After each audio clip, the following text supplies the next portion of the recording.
সুপ্রিয় শিক্ষার্থী বন্ধুরা, এর পরবর্তীতে যে আমাদের ৯ নম্বর সম্পাদ্যটি রয়েছে সেটা হচ্ছে কোনো নির্দিষ্ট ত্রিভুজের পরিবৃত্ত অঙ্কন করতে হবে। তো এইটি অঙ্কন করার জন্য আমাদের প্রথমে সবার একটা ত্রিভুজ অঙ্কন করে নিব। সেই ত্রিভুজটা হচ্ছে, দেখো আমাদের কিন্তু বলে নাই নির্দিষ্ট কোনো মাপ দেওয়া নাই। এটা হচ্ছে সরাসরি বোর্ড বইয়ে যে একটা ত্রিভুজ, এটি দিয়ে বিভিন্ন বোর্ডে বিভিন্ন পরীক্ষায় আসছে বিভিন্ন বাহুর মাপ দিয়ে। তো আমরা যেহেতু বোর্ড বই থেকে করাচ্ছি, তো বোর্ড বইয়ে আমাদের কোনো বাহুর পরিমাণ দেওয়া নেই, শুধু দেওয়া আছে নির্দিষ্ট ত্রিভুজের পরিবৃত্ত অঙ্কন করতে হবে। তাহলে সেই ত্রিভুজটা আমরা ইচ্ছে মতো নিয়ে নিতে পারবো।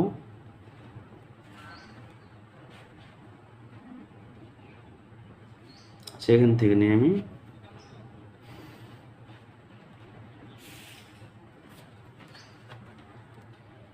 আমরা বিসি একটি বাহু নিলাম, এখানে একটা ত্রিভুজ অঙ্কন করে নিব নিজের।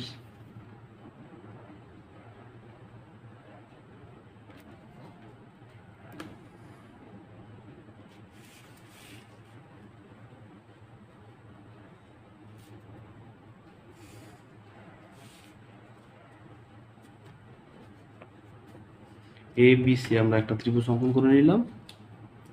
এখন আমাদের বলেছে নির্দিষ্ট ত্রিভুজের পরিবৃত্ত অঙ্কন করতে হবে, এমন একটি বৃত্ত অঙ্কন করতে হবে যে বৃত্তটি এ বিন্দু, এই ত্রিভুজের বি বিন্দু এবং সি বিন্দুকে স্পর্শ করে যায়। তাহলে এই আমরা প্রথমে এ বি বাহুকে সমদ্বিখণ্ডিত করব। দেখো আমরা বি কে কেন্দ্র করে এই অর্ধেকের সমান বেশি ব্যাসার্ধ নিব, অর্ধেকের সমান বেশি ব্যাসার্ধ নিয়ে এখানে একটা চাপ দিব, এভাবে এখানে একটা চাপ দিব। এই একই মাপ নিয়ে আমরা এই বিন্দুতে বসাবো, এখানে বসে এখানে একটা চাপ দিব, এখানে একটা চাপ দিব।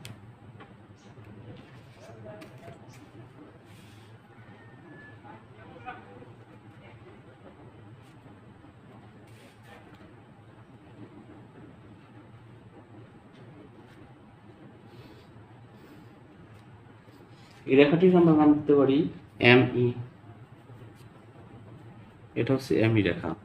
একইভাবে আমরা এসি বাহুকে সমদ্বিখণ্ডিত করব।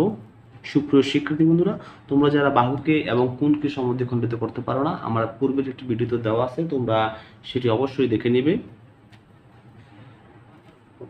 এবার দেখো সেম কাজ আমি আবারও করব, যে অর্ধেকের বেশি ব্যাসার্ধ নিব, অর্ধেকের বেশি ব্যাসার্ধ নিয়ে এই পাশে একটা চাপ দিব এবং একই মাপ নিয়ে এই পাশে একটা চাপ দিব। আবার এ বিন্দুতে বসিয়ে সেই মাপ দিয়ে এখানে একটা চাপ দিব, এখানে একটা চাপ দিব। এখন দেখো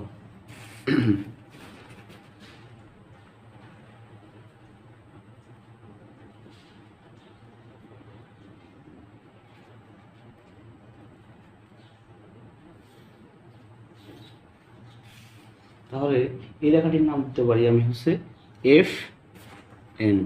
তাহলে এমই রেখা আর এনএফ রেখা পরস্পর ধরে নিই ও বিন্দুতে ছেদ করে। এখন উ আর এ দুটো যোগ করে দিব, উ আর এ আমরা যোগ করব।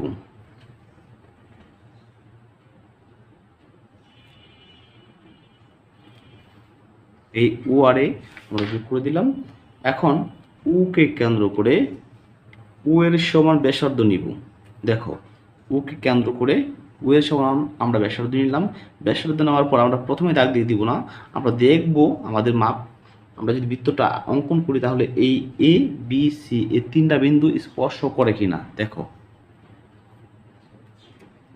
হ্যাঁ, আমার মোটামুটি তিনটা বিন্দু স্পর্শ করছে, তাহলে এটা শিওর হয়ে আমি বৃত্তটা অঙ্কন করব। দেখতে পাচ্ছ, এই যে আমরা বৃত্তটি অঙ্কন করলাম, এই বৃত্তটি এই এবিসি ত্রিভুজের এ বি এবং সি বিন্দুকে স্পর্শ করেছে। তাহলে এইটি হচ্ছে আমাদের নির্ণয় পরিবৃত্ত।